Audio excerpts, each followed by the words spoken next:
AG ஜோதிடம் வழியாக உங்களை சந்திப்பதில் மிக மகிழ்ச்சியான தருணமாக இருக்கிறது. நண்பர்களே, ஆன்மீக ஜோதிட நண்பர்களே, காலை வணக்கம். இந்த வீடியோ காணொலியில் நான் சனி பேசுகிறேன்.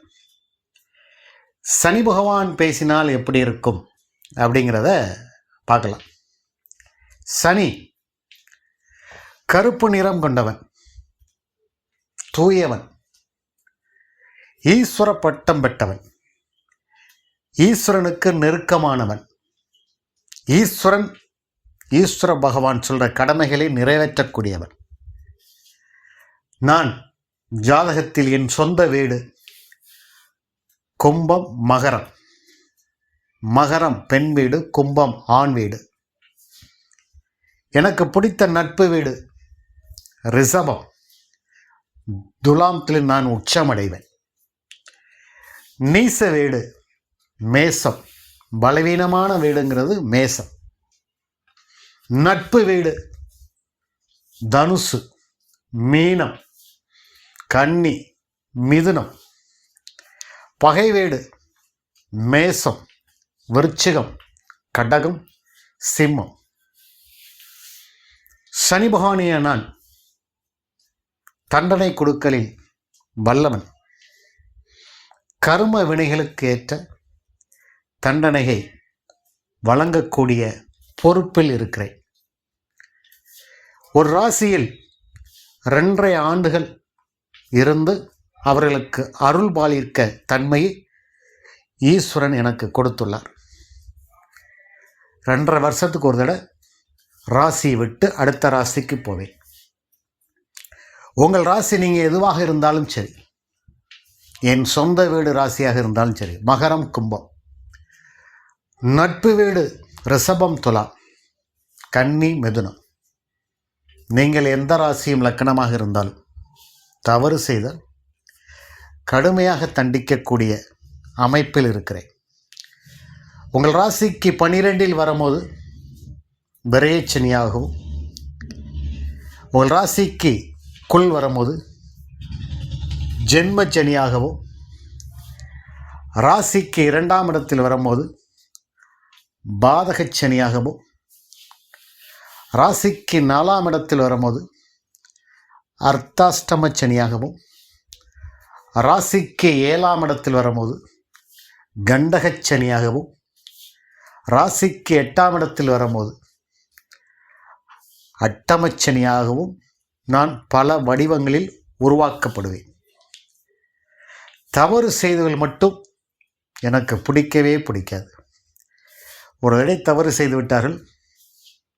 தவறு செய்யும் போது தவறு செய்யாதே என்பதை இந்த பூலகத்தில் பிறந்த மனிதர்களுக்கு எடுத்துரைப்பேன். 2வது தடவை தவறு செய்தால் தவறு செய்யாதீர்கள் என்று 2வது முறையும் நான் எடுத்துரைப்பேன். 3வது முறை தவறு செய்தால் நான் எடுத்துரைக்க மாட்டேன். அதுக்கான தண்டனைகள் வழங்குவேன். எப்போ வழங்குவேன்? அஷ்டமச்சனியாகவும், ராசிக்கு 8இல் வரும்போது 7 சனியாகவும் வரும்போது கடுமையான துன்பங்களை அந்த நபருக்கு கொடுப்பேன். அது எப்படி கொடுப்பேன்? ஏன் தவறு செய்து நான் உங்களை எச்சரித்தோம்ல, உங்களுக்கு கேட்க மாட்டேன்ட்டல, இப்போ அனுபவிக்கணும். அனுபவித்துத்தான் நீங்கள் வெளியே வர வேண்டும் என்பதுதான் எனக்கு ஈஸ்வரன் கொடுத்த கடமை. கடமையிலிருந்து நான் கொஞ்சம் கூட தவற மாட்டேன். நீங்கள் எந்த தெய்வத்தை கும்பிட்டாலும் சரி, எந்த கோயிலுக்கு போய் சாமி தோப்பு கரணம் போட்டாலும் சரிதான், கர்ம வினைகள் பாவங்கள் அதிகமாக இருந்தால் என்னுடைய காலகட்டங்களில் கொடுமையாகவே இருக்கும் தண்டனை. அதிலிருந்து நீங்கள் மீள முடியாது.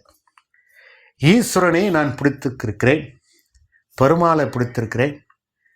யார் தவறு செய்தாலும் எந்த இறைவன் கூட நான் விட்டு விடுவதில்லை. என் முன்னால், எனக்கு முன்னால் எல்லாருமே சமந்தம். என்ன தவறு செய்ய வேண்டும், என்ன தவறு செய்யாமல் இருக்க வேண்டும்? அடுத்தவர்களின் பணத்தை திருடுறது, அடுத்தவர்களுடைய சொத்தை திருடுறது, அடுத்தவர்களுடைய நிலத்தை அபகரிக்கிறது, பொய் பேசுறது, திருடுறது, நயவஞ்சகம் செய்கிறது, ஏமாற்றி பிழைக்கிறது, இவர்களை கண்டால் எனக்கு சுத்தமாக பிடிக்காது. அதைவிட உதவி செய்கிறது, பெண்களுக்கு உதவி செய்கிறது, ஊனமுற்றலுக்கு உதவி செய்கிறது, என்னுடைய வாகனமான காக்காய்க்கு உதவி செய்கிறதெல்லாம் எனக்கு ரொம்ப பிடித்தமான செயல்கள். இதெல்லாம் செஞ்சீங்கன்னா ஓரளவு நீங்கள் தண்டனையிலிருந்து தப்பிக்க முடியும். எது செய்யாமல் ரொம்ப குற்றங்களை புரிந்து கொண்டு தொடர்ச்சியாக இருந்தால் என்னுடைய காலகட்டங்கள் ரொம்ப கொடுமையானதும் வலி மிகுந்ததாகவும் வலிமையாக தண்டிப்பேன். தொடர்ந்து தவறு செய்தால் அவர்களை தெளிய வைத்து தண்டனை கொடுக்கலில் நான் வல்லவர். சனி பகவான் நான் கருமை நிறம் கொண்டவன். எனக்கு பிடித்த நிறம் கருப்பு நிற சட்டை. எனக்கு எல் தீபம் ஏற்றி எண்ணெய் வழங்கினால், பாவம் செய்யாமல் இருந்தால் நான் கொடுக்கக்கூடிய உங்களுக்கு யோகங்களை யாராலையும் தடுக்க முடியாது. சனி கொடுத்தால் யார் தடுப்பார்? அவ்வளோ பெரிய யோகக்காரகன் நான். அருமையான ராசிக்கோ லக்கணத்துக்கோ 2ஆம் இடத்தில் இருந்து குருவுடைய பார்வை பெற்றால் சசச யோகம் என்று பெரிய யோகத்தை கொடுத்து, பணம் பொன் பொருள் குடும்பத்தை கொடுத்து மகிழ்ச்சியான இடத்தில் வைத்திருப்பேன். அதுவே ராசிக்கு லக்கணத்தில் 10ஆம் இடமான ஜீவனஸ்தானம் 11ஆம் இடமான லாபஸ்தானத்தில் இருந்த உங்களை ஓஹோன்னு நோக்கி பெரும் செல்வந்தராக்கக்கூடிய வாய்ப்புகளை அந்த ஜாதகருக்கு கொடுப்பேன். நான் 8ஆம் இடத்தில் இருந்தாலும் குரு பார்த்தால் நல்ல ஆரோக்கிய பலத்தையும் ஆயுள் பலத்தையும் கொடுப்பேன். நான் 6ஆம் இடத்தில் இருந்தால் ராசிக்கு லக்கணத்தில் கடனே இருக்காது. கடன் வாங்கினாலும் கடனை எப்படி அடைக்க முடியும் என்பதை, கடன் அடைக்கக்கூடிய வழிகளை அந்த ஜாதகருக்கு கொடுப்பேன். நான் ராசிக்கு லக்கணத்துக்கு 3ஆம் இடத்தில் இருந்தால் முயற்சிக்கு வெற்றி, நல்ல சகோதர சகோதரி உறவுகள் உங்களுக்கு நான் வாரி வழங்குவேன். சனி பகவானியானால் தீமை செய்தலை மட்டும் விரட்டி தண்டிக்கக்கூடிய ஈஸ்வர பட்டம் பெற்ற சனி பகவான் ஐயனால் தவறுகள் செய்தால் தண்டனை நிச்சயம் உண்டு. அதிலிருந்து தப்பிக்கவே முடியாது என்பதை நீங்கள் தெரிந்து கொள்ள வேண்டும். தவறு செய்யாமல் இருங்க. அதுதான் எனக்கு பிடிக்கும். இந்த வீடியோ பிடிச்சிருந்தனா லைக் பண்ணுங்கள், ஷேர் பண்ணுங்கள். நன்றி, வணக்கம்.